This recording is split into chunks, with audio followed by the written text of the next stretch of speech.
এই মেয়েটা কি বলে দেখুন, এখানে এসেছি দেখুন ওর কি আবদার আর কি বায়না দেখুন শুনুন।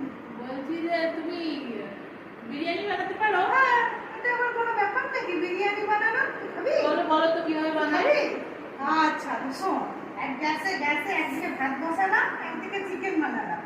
ভাতটা যে হয়ে গেল, চিকেনটাকে মধ্যে দিয়ে ভালো করে নেড়ে চেড়ে আর তোদের ওই ভাষায় বেলেস্তা না কি বলিস সেইটা আর ঘি ছড়িয়ে দিলাম, দারুণ বিরিয়ানি। আমি চেটে খাবি। আরে পায়েস করতে পারে উনি আমাকে জিজ্ঞেস করতো। পায়েস করো? পায়েস ওটা আমার কোনো ব্যাপার নাকি? তোর মায়ের মধ্যে 1 কিলো দুধে 50 গ্রাম চাল দিলাম, 1 কিলো দুধে 250 গ্রাম চাল দিয়ে 1/2 কিলো চিনি দিই, বাপরে দারুণ পায়েস হয়। খাবি না? আবার পরের দিন বলবি আবার বানাবো। দেখুন আমার মেয়েটা কেমন বলে, আমি কি পারি না, আমি খাইয়ে দেখিয়ে দেবো বানিয়ে।